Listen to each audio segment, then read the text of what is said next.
কারণ আমাদের সরকারি দলের বন্ধুরা সমালোচনা পছন্দ করছেন না, আমাদেরকে একটু পক্ষে বলতে হবে। বাজেট সুন্দর, বাজেট সুন্দর, অনেক করের বোঝা চাপানো হয়েছে, আমরা খুব হ্যাপি। নমস্কার মাননীয় স্পিকার, আমি যেটা বলতে চাই সেটা হলো যে আমরা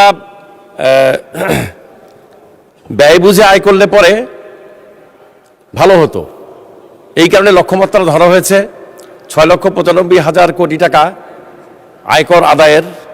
ইতিপূর্বেকার আয়কর আদায়ের যে অভিজ্ঞতা, এই অভিজ্ঞতা কি আমাদেরকে এই আয় করার ব্যাপারে নিশ্চয়তা দেয়? এইটা একটু খেয়াল করা দরকার ছিল। শিল্পের জন্য কাঁচামালের মূল্য বৃদ্ধি করা এবং গ্যাসের মূল্য বৃদ্ধি করার কারণে যে দ্রব্যমূল্যের ঊর্ধ্বগতির সৃষ্টি হবে, এই ব্যাপারটা তো একটা ক্যালকুলেটিভ বিষয়, একটা হিসাবের বিষয়।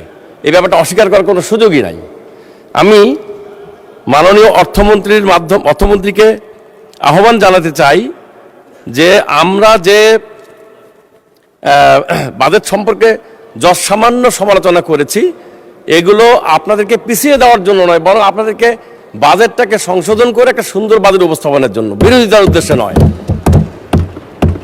মানে স্পিকার, আমার এলাকা সম্পর্কে একটু বলতে চাই, সময়টা অত্যন্ত সংকীর্ণ। আমি ইতিমধ্যে মহান জাতীয় সংসদে ইপিজেড সম্পর্কে, নীলফামারীর উত্তরা ইপিজেড সম্পর্কে, চিলাহাটি বন্দর সম্পর্কে, মেডিকেল কলেজ সম্পর্কে, টেক্সটাইল মিল সম্পর্কে, নীলফামারী শহরের পাশ দিয়ে বয়ে যাওয়া বামনডাঙ্গা খাল সম্পর্কে, নীলফামারীতে অবস্থিত দুটি এলএসডি গোডাউন সম্পর্কে এবং নীলফামারীর সাথে অন্যান্য জেলার সংযোগ সৃষ্টির জন্য যে আত্রাই ব্রিজ নির্মাণের প্রয়োজনীয়তা রয়েছে, যেটা আমাদের মাননীয় হুইপ রংপুর দিনাজপুর অঞ্চলের, তিনিও একই রকম আকাঙ্ক্ষা ব্যক্ত করেছেন। এ সম্পর্কে আমি ইতিমধ্যে কথা বলেছি। নীলফামারীতে শহরের ভিতরে যে রাস্তা রয়েছে, প্রধান সড়কটি অত্যন্ত সংকীর্ণ। আমার মনে হয় না যে বাংলাদেশে এত সংকীর্ণ রাস্তার জেলা শহর বাংলাদেশে আছে কিনা আমার সন্দেহ হয়। এই রাস্তাটি একটি জেলা শহরের মানে আনার জন্য কমপক্ষে 6 লেনের একটি রাস্তা নির্মাণ করে মাঝখানে আইল্যান্ড দিয়ে, ডিভাইডার দিয়ে একটা রাস্তা নির্মাণ করা দরকার এবং সংযোগ আরও দুটি রাস্তা রয়েছে প্রধান সড়ক, যে রাস্তাগুলো বৃদ্ধি করা দরকার। এই ব্যাপারে প্রয়োজনীয় অর্থ বরাদ্দ থাকা উচিত ছিল। আমি এরপরে যেটা বলতে চাই, নীলফামারী সদর উপজেলার ভিতরে যে ইপিজেডটি রয়েছে, ইপিজেডের সামনে যে নীলফামারী সৈয়দপুর হাইওয়ে রয়েছে, এই হাইওয়েটা অত্যন্ত মানে এই যখন ইপিজেডের ইপিজেডের প্রবেশ এবং ছুটির সময় মারাত্মক যানজটের সৃষ্টি হয়। এই যানজট নিরসনের জন্য এই ইপিজেডের সামনে কমপক্ষে 1 কিলোমিটার একটি ফ্লাইওভার নির্মাণ করা দরকার। এরপরে নীলফামারী শহর এবং টেক্সটাইল মিল এলাকার সামনে 3টি ওভারব্রিজ নির্মাণ করা দরকার। সৈয়দপুর এয়ারপোর্টটিকে আন্তর্জাতিক মানে আনা দরকার। এটার অনেকগুলো কারণ রয়েছে, আমি ব্যাখ্যা করলে সময় লাগবে। এই 1000 শয্যার চায়না হাসপাতাল, ইপিজেড, নীলফামারী জেলা শহরে অনেকগুলো ভারী এবং হালকা শিল্প, সৈয়দপুর একটি শিল্প নগরী।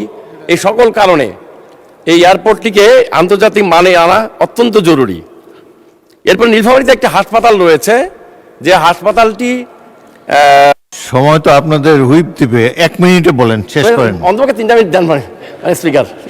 সময় তো হুইপরা দেয়, আমি তো সময় দেই না, কারণ একটা নির্দিষ্ট 40 ঘন্টা আলোচনা করতে হবে। আপনি বেশি বললে আরেকজনের কমে যাবে।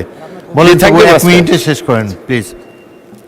নীলফামারীর একটা হাসপাতাল রয়েছে 250 শয্যার হাসপাতাল, কিন্তু টোটাল স্ট্রাকচারটা রয়েছে 100 শয্যার হাসপাতাল হিসাবে। এখানে ডাক্তার রয়েছেন, ডাক্তারের পোস্ট রয়েছে 84টি, যেটা 100 শয্যার হাসপাতাল হিসাবে। 250 শয্যা হিসাবে এখানে খাদ্য ছাড়া আর কোনো বিষয়ে কোনো ব্যবস্থাপনা রাখা হয়নি। এই ব্যাপারে প্রয়োজনীয় ব্যবস্থা গ্রহণ করা দরকার।